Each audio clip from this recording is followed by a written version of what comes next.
Hey everyone, Mary Fields here. You know, I had woke up this morning to an email. Somebody was looking at, network marketing, looking at our opportunity here, and like every company, I've been in this industry for 25 years. Every company has somebody that got disgruntled in the middle or in the beginning when the company was starting up, and so they decide to go online and blame the world for their failure because they quit because they couldn't ride the waves.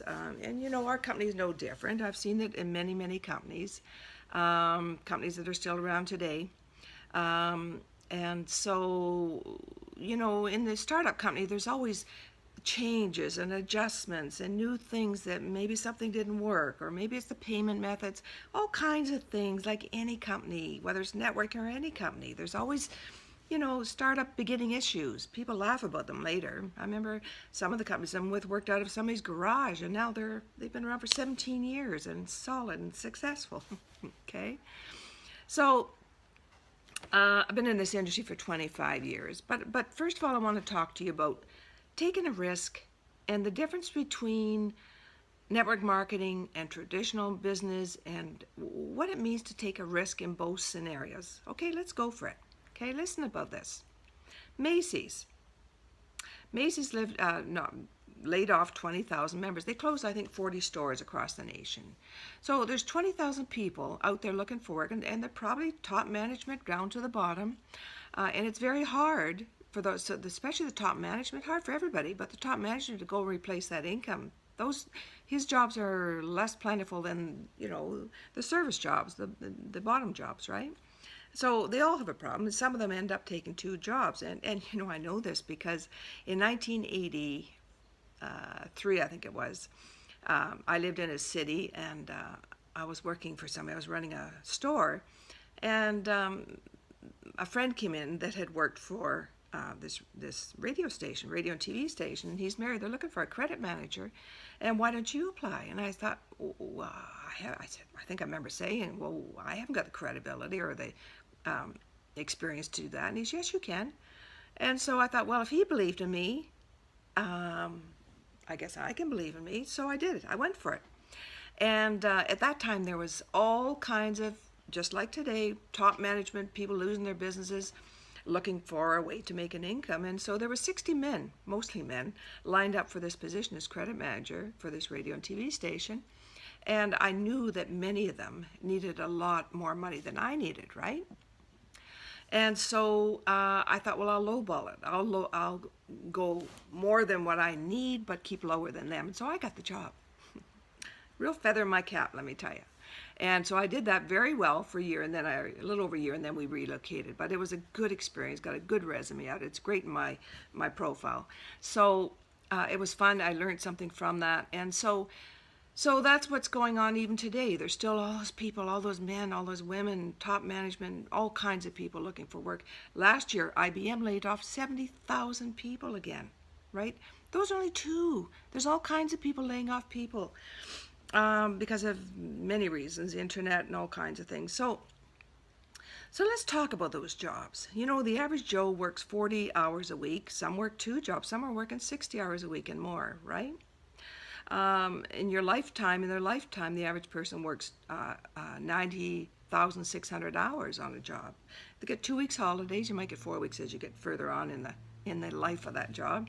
And, and the cost to have that job, you never think about that? What it costs you to park. If you live in Vancouver, for instance, and you park downtown, so anybody listening would laugh at this to say it might cost you $300 a month parking. There's tolls on the bridges that cost you, $4 or $5 a day even. It might be more like $600 a month to park down there because many people live in the suburbs because they can't afford to live in town.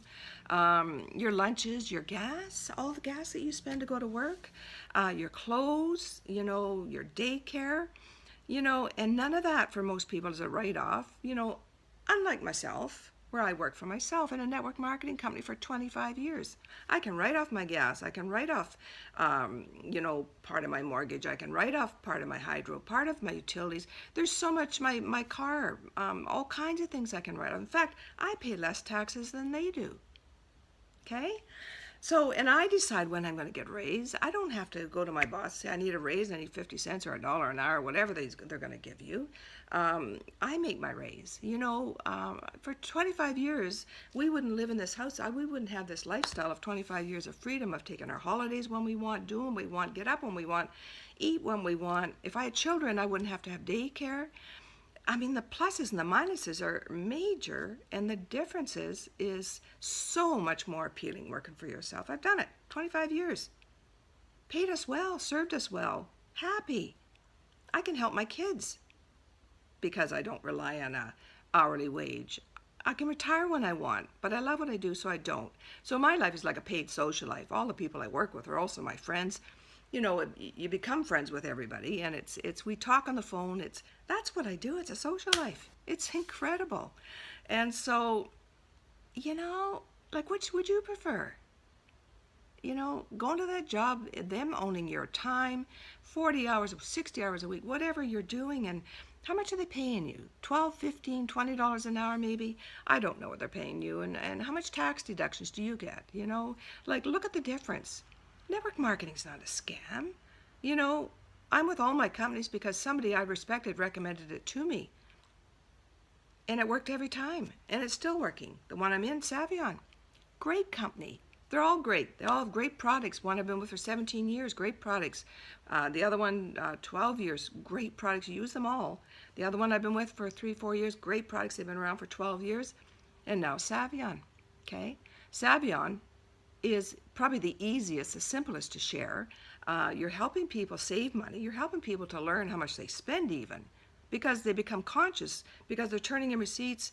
Every week they're looking at their receipts and they're turning them in monthly, and they're getting 20% cash back on all their spending. So now they're becoming aware of what they're spending. And even myself, I'm looking at it, and people say to me before, how much do you spend on groceries? I said, I don't know. How much you spend on it? I never paid attention. My accountant knew, but more than I did, right?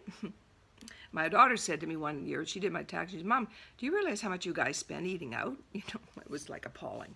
So all of that, you can get 20% cash back on. And you know what? You can share with other people. They're going to pay you to share. And, you're going to decide on your raise, okay? Like we have. I've been with Savion, working it strongly for about 6 weeks. At the end of this, in 2 weeks, we'll be earning, between my husband and I, $70 US a day, okay? I'm not spending 60 hours a week doing this. I'm just here in my house. Somebody wants to talk to me, phone me up, talk on the internet, chat, whatever it is. It's fun. Beautiful day. I can sit outside on my deck and talk to people. So, you decide which risk you're going to take. You decide which is more credible, right? Decide for yourself and believe in yourself that you can do this. Just like I decided I could get that credit manager job. And I did, and I was successful. And I determined that I can be successful anything I do because I decide to. So decide to be successful. Maybe you want to join us. Check me out. Give me a call. Or the person that talked to you about this. Okay? It's a great industry. Don't let me tell you any different. Take care. Bye.